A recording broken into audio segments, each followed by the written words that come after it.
हम शांत हैं। अभी अभी जो दो गीत हम सुन रहे थे उनमें हमारे योग की विधि का, उसमें हमें सफलता कैसे प्राप्त हो, सही मानों में हमारा योगी जीवन कैसे बने,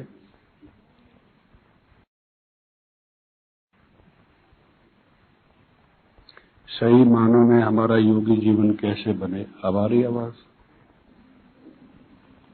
तो उसके बारे में संकेत किए गए थे, हमें मार्गदर्शन दिया गया था योगी के लक्षण क्या होने चाहिए।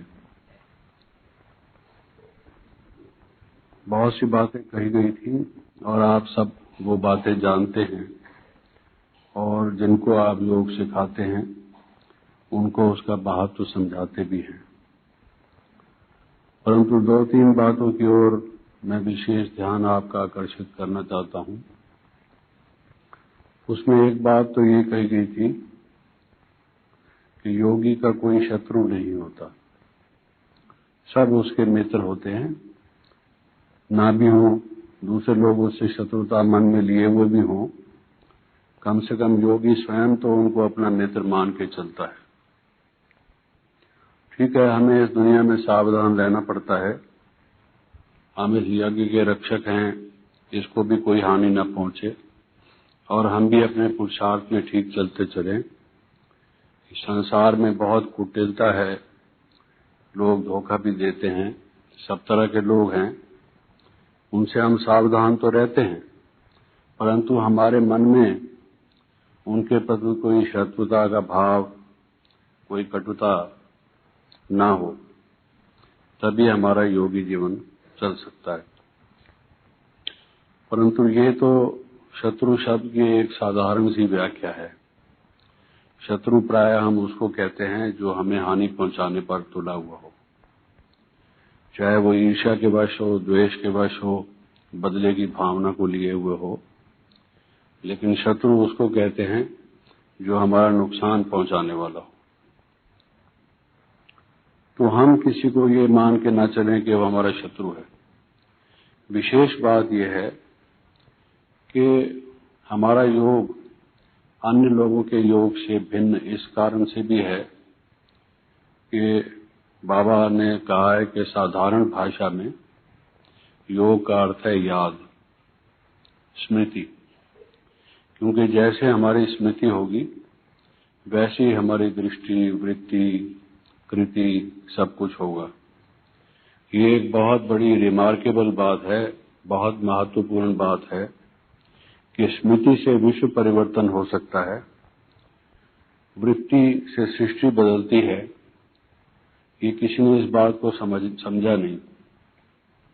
सृष्टि को बदलने के लिए लोग अन्य अन्य उपाय करते रहे, रिफॉर्मर्स, सुधारक आए, प्रचारक आए, बहुत से लोगों ने अपनी अपनी रीतियां अपनाई, लेकिन ये बात किसी ने नहीं सोची कि जैसी वृत्ति हो वैसे ही सृष्टि बनती है, संकल्प से सृष्टि रची जाती है। ये तो कहते हैं कि भगवान ने संकल्प से सृष्टि रची, लेकिन वो संकल्प कौन सा था, क्या था, कैसा था जिससे सृष्टि रची और जो उसके सहयोगी बने, इसका तो उनको पता ही नहीं है। तो उन्होंने भी विशेष प्रकार के संकल्प किए। तो देखिए संकल्प कितनी महान शक्ति है जिससे सृष्टि को बदला जा सकता है।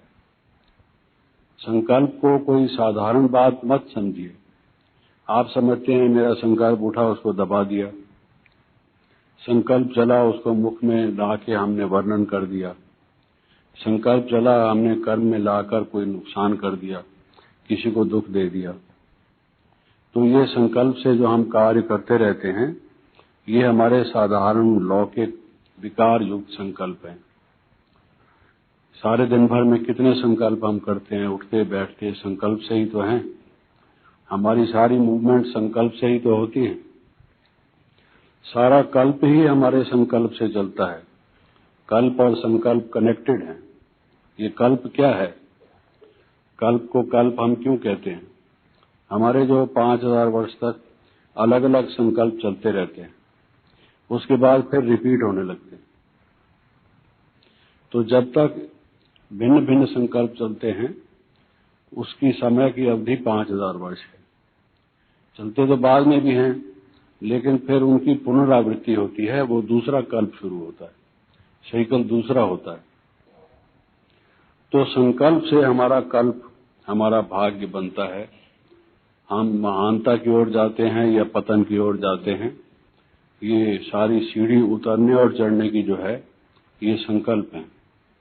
तो क्या आप इसको इतना महत्व देते हैं या उसको ऐसे ही खर्च कर देते हैं?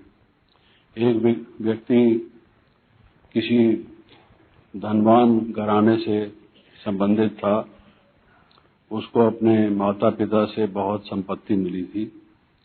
उस संपत्ति के नशे में वो जो सिगरेट या चुरट पीता था, सिगार पीता था वो, और सिगार पर 10 रुपए का नोट लपेट के पीता था। सिर्फ सिगार नहीं, उस पर 10 रुपए का नोट भी साथ में लपेट लेता था, तब उस सिगार को वो पीता था। जो उसके पास बैठे होते थे हैरान होते थे कि दुनिया गरीब है, भारत में गरीबी से लोग मर रहे हैं, खाने के लिए नहीं है उनके पास, और ये व्यक्ति 10 रुपए का नोट सिगरेट या चुरट के ऊपर, सिगार के ऊपर लपेट के पीता है, और वो इसमें अपनी शान समझता था कि पैसे की क्या बात है, हमारे पास तो बहुत धन है। तो हम लोग भी शायद उसी अपने उल्टे नशे में, देहाभिमान के नशे में, जो संकल्प रूपी धन है, अनमोल धन है, संकल्प रूपी धन, उससे हम कहां पहुंच सकते हैं? आप सोचिए तो सही, कितनी महान हमारी स्थिति हो सकती है, लेकिन हम भी उस संकल्प रूपी धन को जैसे वो सिगार के ऊपर 10 रुपए का नोट लपेट के पीता था, वैसा ही हमारा हाल है। संकल्पों को गंवाते हैं। तो संकल्प के महत्व को नहीं जानते, वृत्ति के संकल्प को नहीं जानते। हमारी वृत्तियां बदलती रहती हैं, कभी अशुद्ध कभी शुद्ध, देहाभिमान जनित कभी आत्माभिमान जनित, कभी योग युक्त और कभी योग भ्रष्ट हमारी वृत्तियां रहती हैं। तो कोई व्यक्ति अगर 5 कदम आगे बढ़े और 10 कदम वापस लौट आए तो उसने प्रगति की या अवनति की? आप कहेंगे अवनति की, क्योंकि बढ़ा तो 5 कदम और वापस लौट आया 10 कदम, तो आगे क्या बढ़ा वो? ऐसे ही अगर हमने ट्रैफिक कंट्रोल के टाइम, योग के टाइम कुछ अच्छे संकल्प किए, हमारी वृत्ति अच्छी रही, और बाकी समय में अगर हमारी वृत्ति खराब रही और हम वापस लौट आए, जितना फासला हमने योग के दौरान तय किया था, अगर उतना उससे भी ज्यादा कई गुना हमें समय तो सारा दिन काम के लिए मिलता है, योग में तो हम कम समय खर्च करते हैं, उसमें थोड़ा सा ही चल पाए, क्योंकि कुछ समय तो अपने मन को स्थिर करने में ही लगा रहा, और जब वो स्थिर होके ठीक होने लगा फिर समय ही समाप्त हो गया, और उसके बाद दिन भर में हम लोगों के अवगुण नोट करते रहे, उनसे व्यवहार हमारा श्रेष्ठ व्यवहार नहीं रहा। हमारी वृत्ति ही जो है सर्वोत्तम और सत्व प्रधान, जैसे देवी देवताओं की बिल्कुल निर्मल वृत्ति चित्त की हो, हर्षित चित्त की वृत्ति जो हो, संतुष्टता के चित्त की जो वृत्ति हो, संतुष्ट, निर्मल और हर्षित, ये तीनों गुण अगर हम में हो, वो वृत्ति कैसे होगी जो सबसे प्रेम की वृत्ति हो? और हम सबकी जो वृत्ति है वो तो अप एंड डाउन, जैसे किसी का थर्मोमीटर लगाओ, नर्स देखती है बार बार, या ब्लड प्रेशर चेक करो, कभी अप कभी डाउन, कभी अप कभी डाउन, तो ऐसे ही उस व्यक्ति की स्थिति हो गई, कभी अप कभी डाउन। तो उसका दिन भर में क्या प्रोग्रेस रहा? वो कहते हैं भाई एक व्यक्ति था, उसने कहीं पर 4-5 फुट खड्डा खोदा, देखा कि पानी तो आता नहीं है, उसने सोचा यहां से तो पानी निकलेगा नहीं, इस जमीन में शेर है नहीं, उसको छोड़ के फिर दूसरा खोद दिया, फिर तीसरा खोद दिया, फिर चौथा खोद दिया, खड्डे ही खोदता रहा, और एक व्यक्ति ने लग के वहां कुआं बना दिया जिससे कुछ पानी निकल आया। वो लगा रहा उस जगह पर और मेहनत करके वो अपने तह तक पहुंचा जहां से कुछ उपलब्ध हो सके, पानी मिल सके। तो हम खड्डे खोदने वाले हैं या कुआं बनाने वाले हैं? दिन भर में खड्डे खोदेंगे और ही गिरेंगे, उसमें दूसरे भी गिरेंगे, बरसाती पानी भरेगा, मच्छर पैदा होंगे, मलेरिया के शिकार होंगे। तो हम खड्डे खोदने वाले योगी हैं या कुआं बनाने वाले योगी हैं? हमारे कर्म क्या हैं? अगर हमारी वृत्ति, हमारी दृष्टि कभी कुछ है, योगी बन जाओ, आज बहुत उमंग उत्साह है, सुबह से उठ के बड़ा अलर्ट होकर योग लगाने लगे, बड़े शूरवीर बन के निकले और योग लगाने लगे। और किसी ने कुछ कह दिया, सेंसिटिव इतने हैं, नाजुक इतने हैं कि दिल की कली मुरझा गई और योग वोग एक तरफ रख के बैठ गए, खाना भी स्वीकार नहीं, और हम अश्वंधारा बहाने लगे और योग एक तरफ रह गया। तो क्या हमने किया? हमारी क्या स्थिति रही? Up and down, up and down. तो प्रगति कैसे होगी? और नहीं होगी तो मन संतुष्ट कैसे होगा? संतुष्ट नहीं होगा तो हर्षित कैसे होगा? और अगर संतुष्ट भी नहीं होगा, हर्षित भी नहीं होगा, जरूर किसी से नाराज होगा, तो वो उसमें प्रेम भी कैसे होगा? और अगर ये सब नहीं होगा तो उसकी सत्व प्रधान वृत्ति कैसे होगी? अगर वैसी नहीं होगी तो सतयुग आएगा कैसे? हम मनुष्य देवता बनेंगे कैसे? तो हमें अपने संकल्पों के प्रयोग का महत्व नहीं मालूम, और हमें अपनी वृत्ति को भी ठीक बनाए रखने का महत्व नहीं मालूम। लेकिन विशेष रूप से मैं ये कह रहा था कि योगी का कोई शत्रु नहीं, योगी ऐसे मान के चलता है। ये बात बहुत बहुत बहुत बहुत बहुत बहुत बहुत महत्वपूर्ण है। क्यों? मैंने शुरू यहां से की थी बात कि योग का अर्थ बाबा ने कहा है याद है, स्मृति है। उस स्मृति को ही लेके मैंने वृत्ति और संकल्प की बात की थी, लेकिन प्रारंभ मैंने स्मृति से किया था, याद से किया था। और याद दो की आती है, या तो जिससे आपकी घनिष्ठ मित्रता हो, अत्यंत प्रेम हो, जिसके आप बहुत नजदीक हो, जिससे आपका मन जुटा हुआ हो, बहुत ही आपको वो बहुत पसंद हो, एक दूसरे को बहुत पसंद करते हो, बातें उनकी अच्छी लगती हो, उनकी जीवन पद्धति ठीक लगती हो। या तो जो आपके मित्र हैं, घनिष्ठ मित्र हैं, बहुत नजदीक के मित्र हैं, मन के मीत हैं, उनकी या तो याद आती है स्वतः, और या शत्रु की याद आती है। किसकी? कि इसने हमें बहुत तंग कर रखा है। जब से ये हमारे जीवन में प्रवेश हुआ है, हम परेशान हैं। ये तो हमें चैन लेने ही नहीं देता। उससे ही हमारा मन मुटाव होता है, उससे ही नाराजगी होती है, उससे ही हमारी अवस्था डाउन होती है, ईर्ष्या द्वेष उससे ही होता है। आप उसको शत्रु शब्द से संबोधित न करते हो, लेकिन उसके प्रति वृत्ति ऐसे ही होती है। उससे ओम शांति भी करेंगे, वो ओम शांति करेगा, कहेंगे ओम शांति। वो ओम शांति दूसरे प्रकार की होती है। जब आपका घनिष्ठ मित्र आपसे मिलता है, ओम शांति कैसे हो, उस वक्त ऐसे पूछते हैं और जब कोई वो मिले जिसने कोई ऐसी बात कही थी कि करेले की तरह से जल उठे आप, वो मिलता है और मुंह इधर ओम शांति, चल पड़ते। वो एक औपचारिक, एक फॉर्मल, एक लिहाज से कि लोगों को शिकायत न करने लग जाए कि मैं ओम शांति करता हूं और ये ओम शांति भी नहीं करता, ये बात दादियों के कान तक न पहुंचे, इसलिए ओम शांति कर देता है। लेकिन कोई मन में उसके प्यार शिकायत से डर कर, क्योंकि जब 5, 7, 10 दफा कोई ओम शांति करेगा, हम उसका जवाब नहीं देंगे, तो एक दिन बड़ों तक बात पहुंचेगी कि इनकी आपस में बोलचाल नहीं है, ये ओम शांति भी नहीं करते। तो वो खतरा हो जाएगा। उस खतरे से बचने के लिए, रेड अलर्ट से बचने के लिए ओम शांति कह देते हैं। तो जिसको वृत्ति में भी हमने, संकल्प में भी हमने, या स्मृति में भी हमने शत्रु मान लिया, तो हमारी लुटिया डूब गई। हम तैर नहीं सकते, इस संसार सागर के, भाव सागर के पार नहीं हो सकते, क्योंकि हमें यहां से तैर के ले जाने वाली स्मृति है।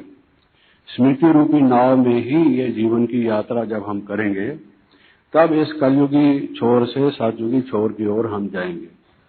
दूसरा कोई तरीका नहीं। अगर किसी के पास कोई तरीका हो तो सामने आए और बताए, छाती ठोक कर बताए कि ये तरीका है कलयुग से सतयुग की ओर जाने के लिए, या ये जो संसार दुखों का है इससे सुख शांति की तरफ जाने के लिए। कोई भी तरीका नहीं है, क्योंकि कहा गया है as you think so shall you become. आप जैसा सोचेंगे वैसे बनेंगे। बनने का और कोई तरीका नहीं है। किसी को कुछ मालूम हो तो सामने आए, बताए। बाबा ने कह दिया है कि आप अगर ठीक बनना चाहते हैं तो ठीक प्रकार की स्मृति रखो। जो गिरावट आई है वो खराब बातों की स्मृति से, खराब बातों के संकल्प से, खराब वृत्ति से आई है। स्मृति, वृत्ति और संकल्प ये हमारे गिरने का, गिराने का साधन बने हैं। और अब अगर हमें उठना है तो हमें अपने कर्मों को श्रेष्ठ बनाना है, और कर्मों को श्रेष्ठ बनाने का तरीका केवल मात्र यही है कि हम अपने संकल्प, स्मृति और वृत्ति को ठीक करें।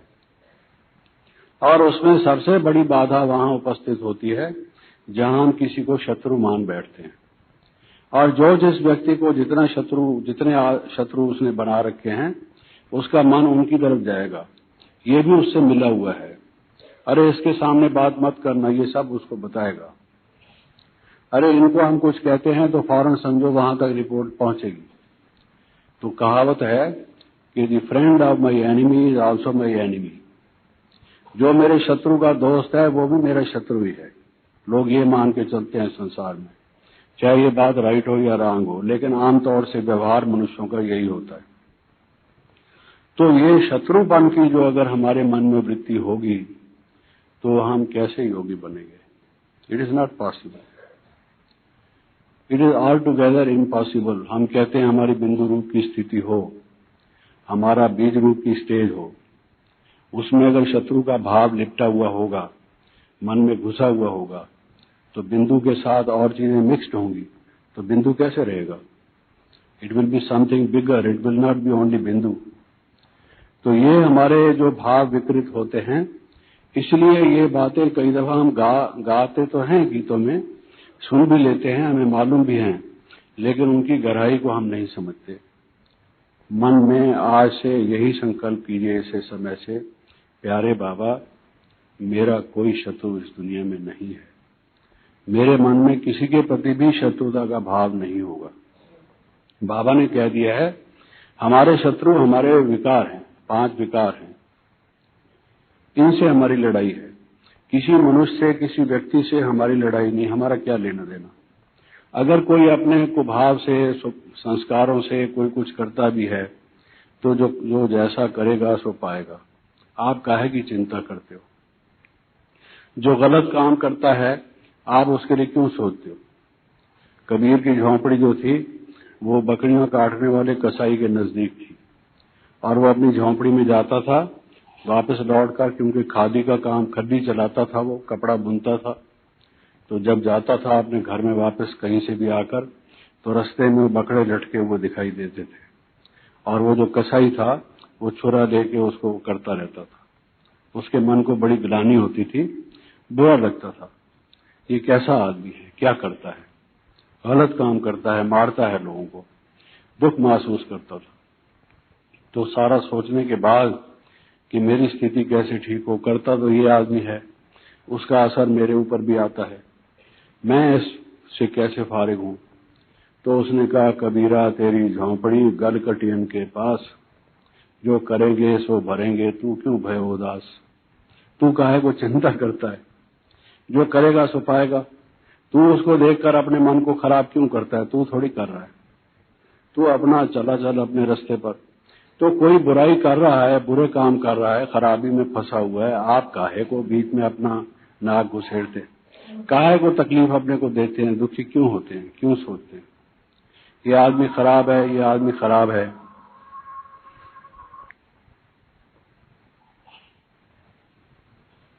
आजकल हमारे बातचीत करने में ये शब्द बहुत आ चुके हैं कि आपकी दुआ चाहिए, या आपकी दुआएं हैं, या बड़ों की दुआएं हैं। ये दुआ शब्द का पहले इतना प्रयोग नहीं था, हमें लगभग 45 वर्ष हो गए हैं इस ईश विज्ञान में, लेकिन पिछले 8-10 वर्षों में हमने देखा है कि दुआ शब्द का प्रचलन हुआ और होते होते काफी अधिक हो गया। चलो ये मान के चलते हैं हम कि जो योगी लोग हैं, पवित्र लोग हैं, भगवान के बने हैं, उसकी आज्ञा पर चलते हैं, उनकी दुआ काम करती है। वो कुछ हमारे प्रति अच्छी भावना रखें तो वो भी सहायक होती है, ऐसा मान लेते हैं। तो फिर इसका मतलब ये भी तो निकलता है कि हम में से जो ब्राह्मण कुलभूषण किसी के प्रति बुरा सोचते हैं, उनकी बद्दुआ भी तो लगती होगी। अगर दुआ होती है तो बद्दुआ भी होती होगी। अगर मन में किसी के प्रति उनको ऐसा है कि इसने हमें बहुत दुखी कर रखा है, हम इससे बहुत परेशान हैं, इस व्यक्ति ने हमारे जीवन में बहुत क्लेश पैदा किया हुआ है, उसके प्रति उसकी वो भावना निकलती होगी, तो बद्दुआ भी तो निकलती होगी। दुर्वासा ऋषि भी तो होंगे। जब ऋषि होने लगे तो कोई कोई दुर्वासा ऋषि भी तो होंगे। तब जब ऐसा है, अगर हम किसी को शत्रु मान लेंगे और हमारे मन में उसके प्रति दुर्भावना आ जाएगी, सद्भावना की बजाय, गुड विशेष की बजाय, उस पर कुछ असर तो होगा, हम चाहें या ना चाहें। कईयों को तो हमने स्पष्ट कहते हुए देखा है, मुख से कहते हुए भी देखा है, जिससे उनकी अनबन हो, जिससे उनको दुख की फीलिंग आती हो, उसके प्रति वो चिल्ला चिल्ला कर बोल बोल कर कहते भी हैं कि इसका ऐसा हो, उसका वैसा हो।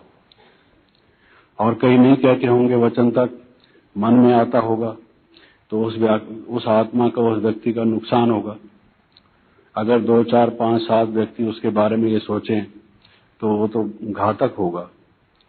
आदमी तलवार भी मारता है किसी को तो सबसे पहले तो मन में सोचता है तलवार मारूं इसको, क्योंकि बहुत से महान व्यक्तियों ने कहा है कि जब आप मन में सोच लेते हैं कि ये बुरा काम हम करें, तो वो बुरा काम तो हो ही गया।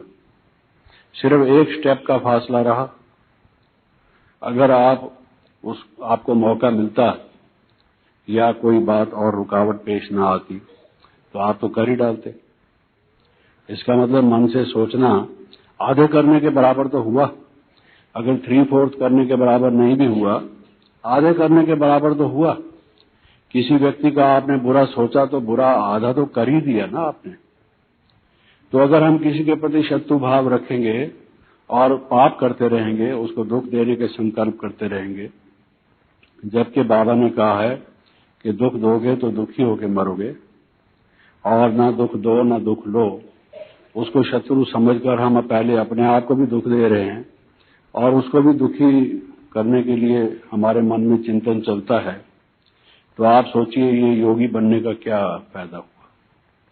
हम योग की कमाई से, योग की थोड़ी बहुत जो शक्ति अर्जित करते हैं, इकट्ठी करते हैं, उस शक्ति से किसी का घात करने पर तुले हो। अगर किसी को पिस्तौल दी जाए कि वो अपनी सुरक्षा के लिए कोई उस पर कभी वार करता है तो बचाव के लिए उसको दी जाए, और उसकी बजाय अगर वो घर वालों को ही बंदूक मारने लगे तो क्या कहेंगे उसको। ऐसा ही हाल हो गया। तो ये जो शत्रुता का भाव है, वैर का भाव है, घृणा का भाव है, द्वेष का भाव है, ईर्ष्या का भाव है, किसी के प्रति कटुता का जो भाव है, ये सबसे बड़ा खराब भाव है।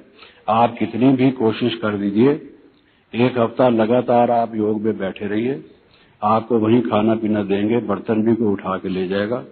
आप योग का अभ्यास करते रहिए, नहीं योग में टिक सकते। योग में तब टिक सकेंगे क्योंकि ये मन रूपी सिंहासन है।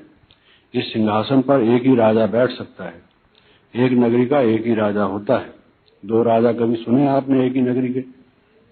एक नगरी का एक ही राजा होता है। क्या आप इस मन रूपी सिंहासन पर शिव बाबा को बिठा दीजिए, चाहे शत्रु को बिठा दीजिए।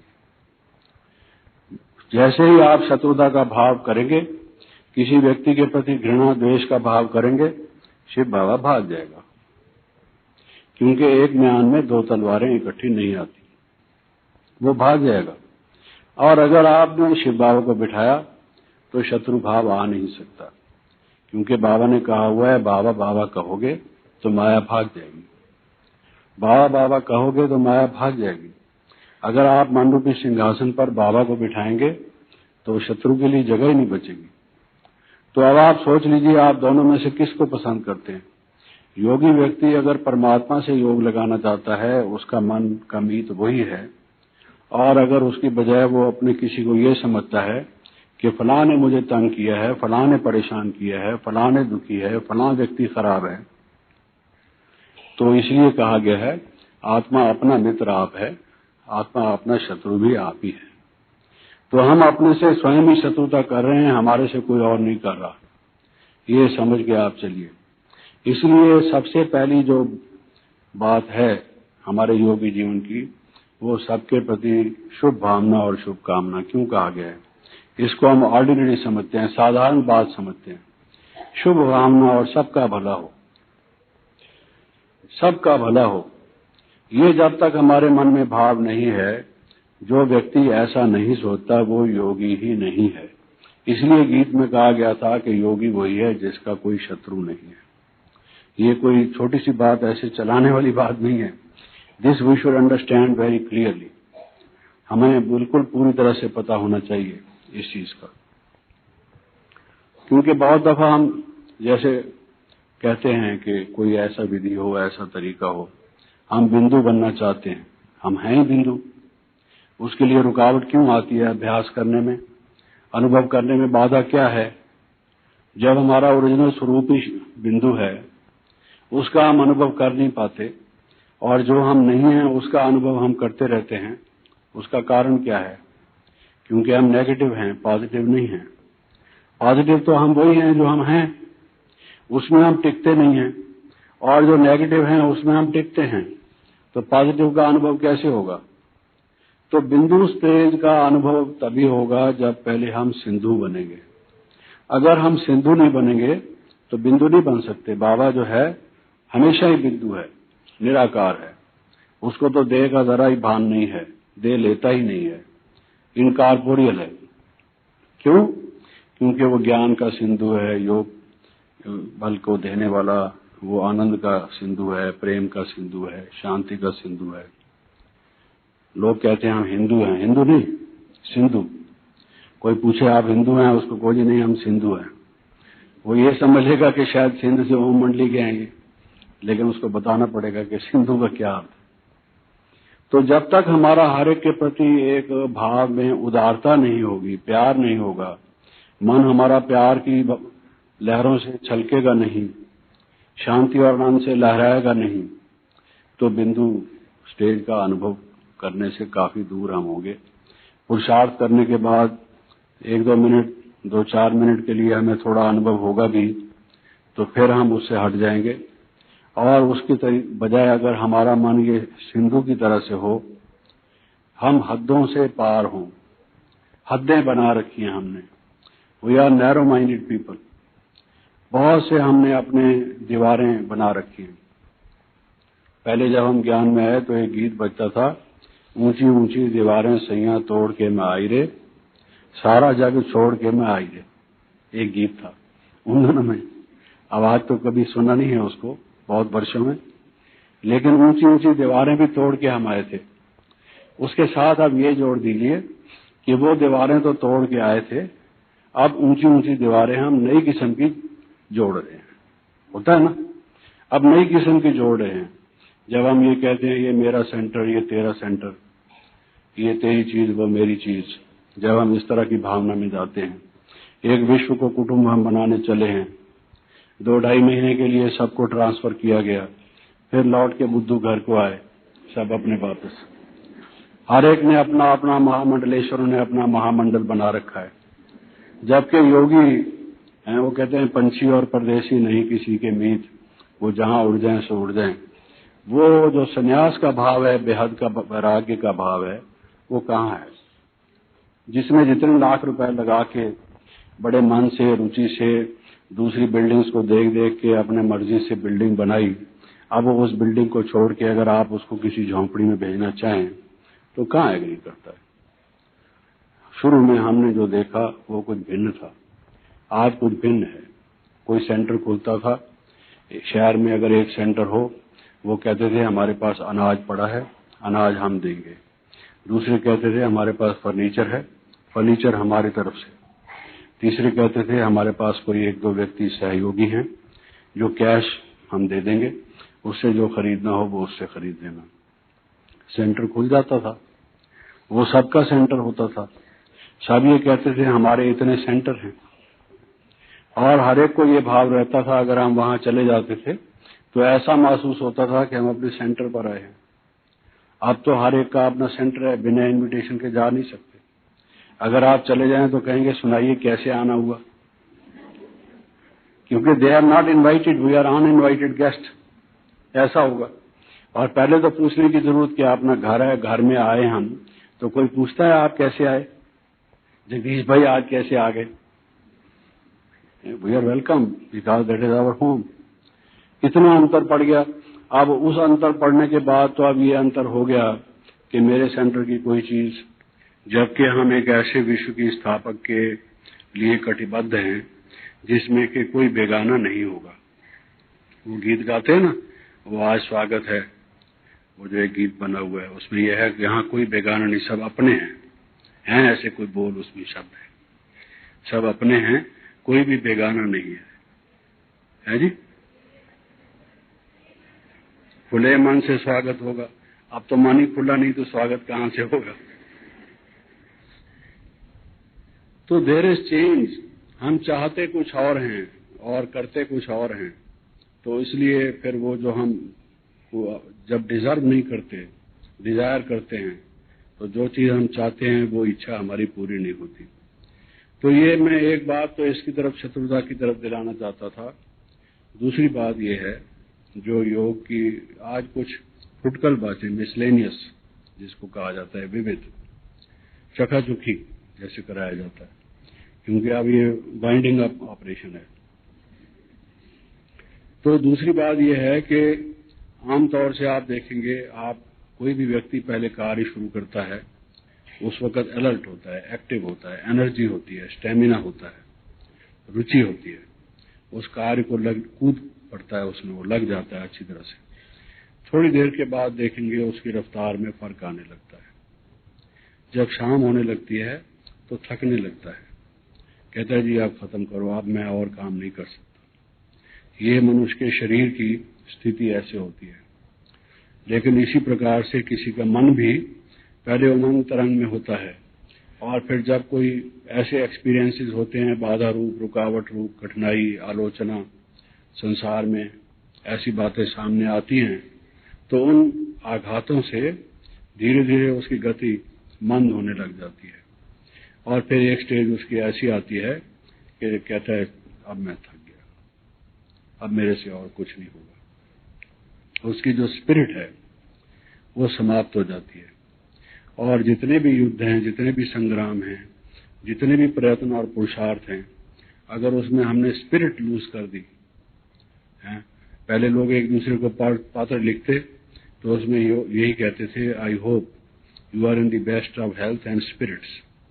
सिर्फ हेल्थ नहीं कहते थे, हम समझते हैं कि सोचते हैं, हमारा ऐसे आशा है कि आपका स्वास्थ्य भी अच्छा होगा और आप स्पिरिट्स में होंगे।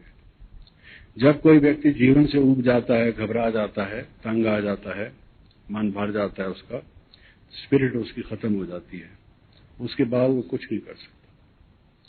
If you have lost the hope, the will, then you are nowhere, कुछ नहीं कर सकते। मेन चीज जो काम करने वाली है वो हमारी उमंग, तुरंग, हमारा उत्साह है। उत्साह के बिना मनुष्य में और लाश में कोई फर्क नहीं। एक डेड बॉडी और एक मनुष्य बराबर है, दोनों में अंतर क्या है? आप कहेंगे अंतर तो यह है कि उसका सांस चल रहा है, उसका ब्लड चल रहा है, ये तो है, लेकिन वो तो आदमी जब इंटेंसिव केयर में होता है उसमें भी चल रहा होता है, लेकिन वो तो 4 आदमी उस पर लगे होते हैं मदद करने लगे, वो खुद क्या करता है? कुछ भी नहीं करता। लेकिन व्यक्ति की जो स्पिरिट है वो मेन चीज है। इस पुरुषार्थ में भी अगर हमारी स्पिरिट खत्म हो गई तो हम किसी काम के लिए निकम्मे हैं, बिल्कुल कुछ नहीं कर सकते। दूसरों पर आश्रित होंगे, बार बार लोगों से समय लेके उनसे हम सुझाव मांगेंगे, उनकी एडवाइस मांगेंगे, उनसे कुछ हम कर नहीं पाएंगे। तो ये हमारा उमंग उत्साह हमारा हमेशा ये बना रहे, थकावट हमें ना हो। ऐसा जिसको हम कहते हैं रात के राही थक मत जाना, सुबह की मंजिल दूर नहीं। अभी आपने देखा जब ये क्लासेस शुरू हुई थी कैसे सब टाइम पर आके बैठते थे। आज जब शाम को आप आए तो मटक मटक के चल रहे थे, ऐसे चल रहे थे जैसे कई 10 मील से आ रहे हों और 20 मन का वजन अपने कंधे पर उठाया हुआ हो, बड़ी मुश्किल से, और आके बैठे भी ऐसे जैसे कोई अपने आप को फेंक देता है, ठीक तरह से बैठे भी नहीं जो बैठे। तो वो फर्क पड़ता जा रहा है जैसे जैसे समय नजदीक आता जा रहा है। जैसे कहते हैं ना कि एक तो होता है तशरीफ रखिए, एक होता है तशरीफ का टोकरा रखिए। तो आज जो बैठ रहे थे वो तशरीफ का टोकरा रख रहे थे, तशरीफ नहीं रख रहे थे। था ना ऐसा कुछ अनुभव ही आप? पहले ही दिन बात हुई थी कि सच बोलना, सच तो आप बोलेंगे कम से कम मेरे ख्याल में।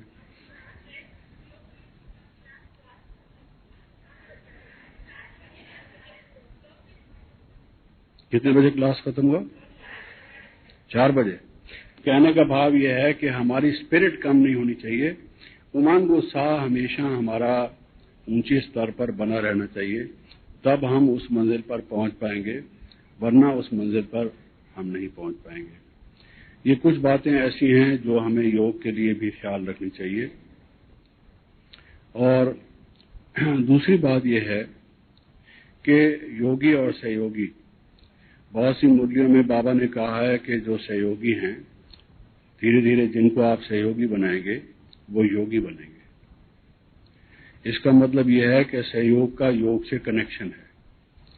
तो आप भी जितना ज्यादा दूसरों को सहयोग देंगे उतना ज्यादा आप देखेंगे कि आपका योग लगेगा। अगर आप सहयोग नहीं देंगे तो योगी भी नहीं बनेंगे। योग और सहयोग दोनों का कनेक्शन है।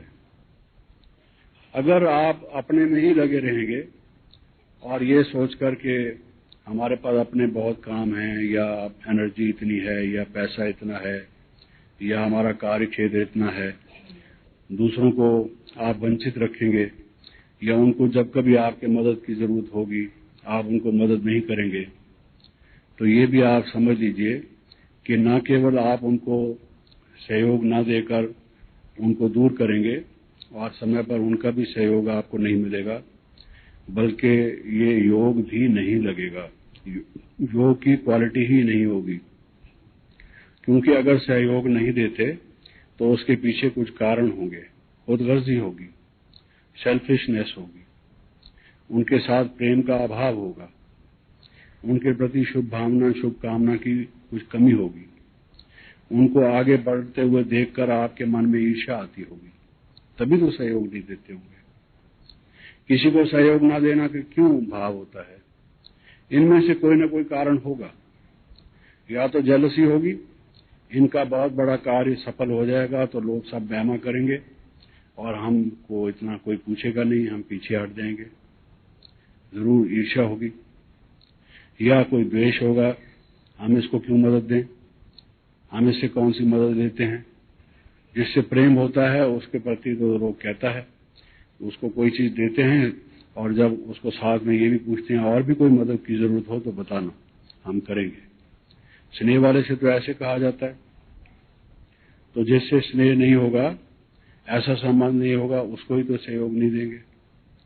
तो जब हमारे कुछ इस तरह के मन में भाव होंगे, स्वार्थ होंगे, कोई चीज हमारे पास होगी, हम सोचेंगे ये बाबा की चीज है, इसको दे दो, बाबा और दिला देगा हमें भी वक्त पर किसी की मदद मिल जाएगी। किसके लिए है? सेवा के लिए ही तो है। जब हम ऐसी बातें ना सोचकर इसके विपरीत बातें सोचते हैं तो फिर इसका मतलब यह है कि हमें प्रेम का अभाव, हमें द्वेष, ईर्ष्या, घृणा इत्यादि भरे हुए हैं। तो योगी कैसे बनेंगे? तो एक सहयोग देने से ही ये सब बातें हट जाएंगी, और ये सब बातें हट जाएंगी तो योगी क्वालिटी हमारे में आ जाएंगी, तो योग हमारा लगेगा। ये बात हमें ध्यान में रखनी चाहिए। इसके अलावा ये हमेशा हमें ख्याल रखना चाहिए कि हैंड्स अप, हैंड्स अप। जब कोई व्यक्ति पूरा कार्य कर लेता है तो कहता है हैंड्स अप, अब मेरा काम हो गया, आई एम फ्री, मैंने काम कर दिया। तो हमारे मन की वृत्ति ऐसी बनी रहनी चाहिए कि आज अगर हमें बुलावा आ जाए हम चल पड़े। इतना विस्तार मत करें जो सारा दिन हमारी बुद्धि उन कामों में लटकी रहे। दीर्घ सूत्री विनिश्यति, कहते हैं जो ज्यादा फैलाव फैलाता है उसका नाश हो जाता है।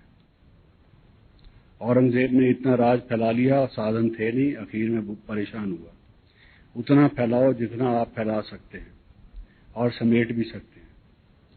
तो समेटने की शक्ति का बाबा कहते हैं प्रयोग हमें आना चाहिए ठीक रीत से। अगर हमने समेटा हुआ नहीं है, मन को बिखरा हुआ है, इधर उधर सारा दिन बुद्धि लटकी हुई है कहीं ना कहीं, तो उसको वहां से हटाने में इतनी जगह से टाइम लगेगा, फिर योग लगेगा नहीं ठीक तरह से। फिर हम वो जो बिंदु रूप या बीज रूप या अपने पावरफुल स्टेज का अनुभव चाहते हैं वो हो नहीं पाएगा। तो इसलिए उतना विस्तार करो जितना योगी के लिए योग, जिसमें योग युक्त रह सको।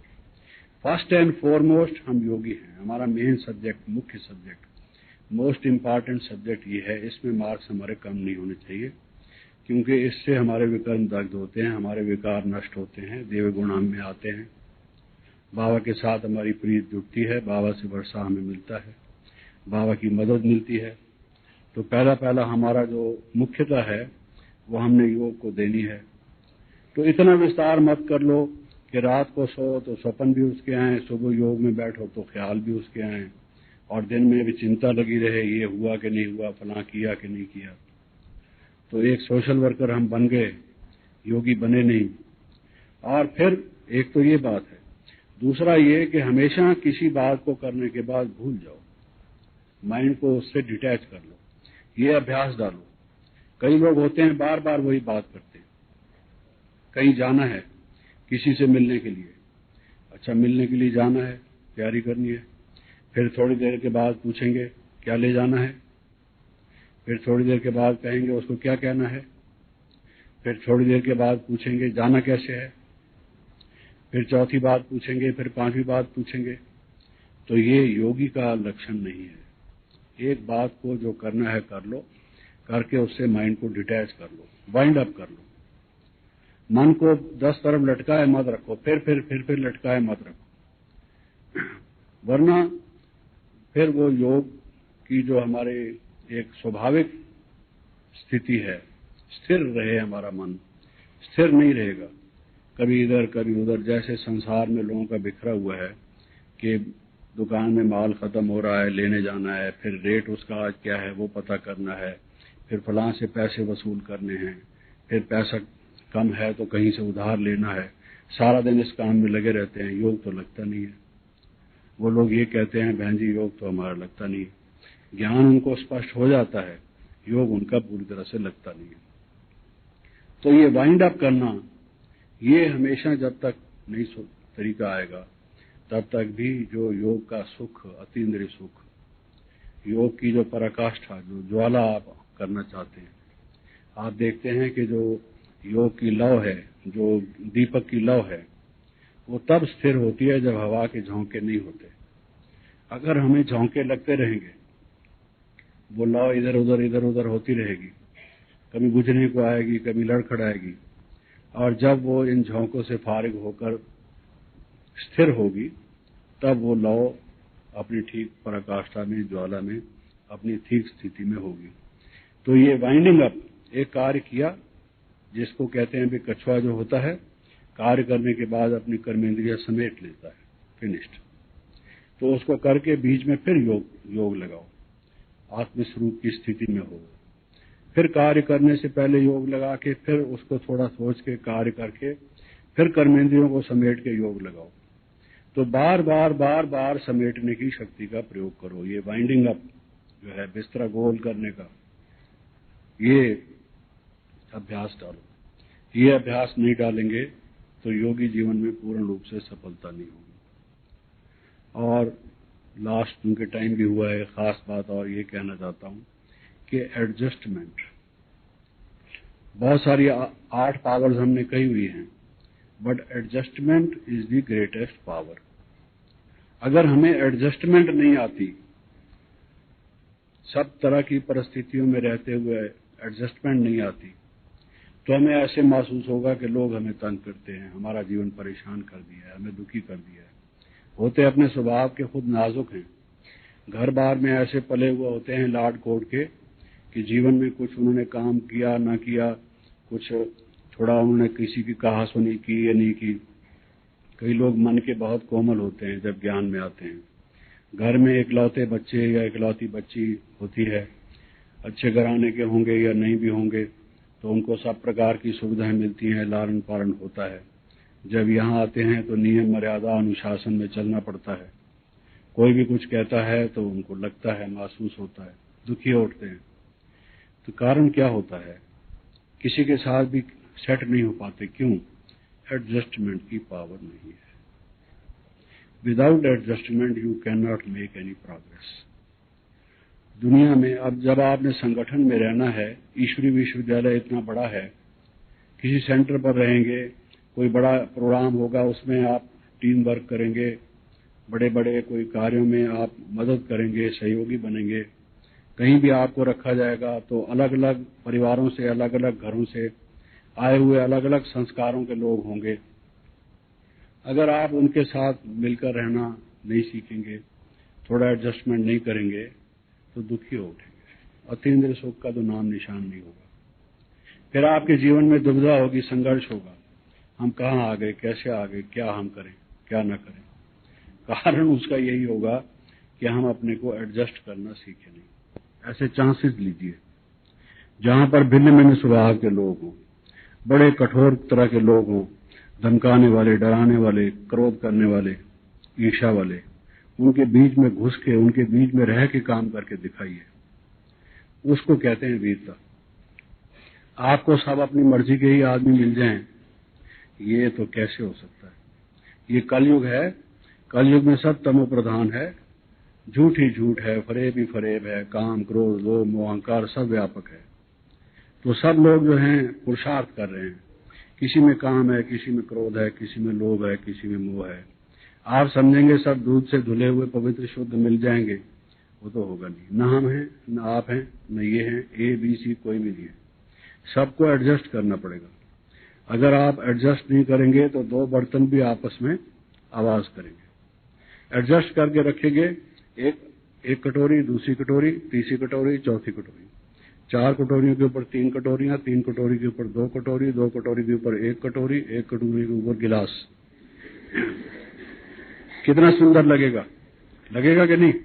और अगर आप बर्तनों के टोकरे में ऐसे ही डाल दें, खड़क करेगा, वो तो आवाज करेगा, क्योंकि उसको एडजस्ट करके आपने रखा नहीं है। तो एडजस्टमेंट से ही शांतिपूर्वक हमारा जीवन पूरी तरह से ठीक चलेगा। Without adjustment there will be no refreshment, there will be no relaxation. आपके मन को कभी भी संतुष्टता और मन में शांति और स्थिरता नहीं होगी। और स्थिरता ही बहुत जरूरी है, कंसंट्रेशन।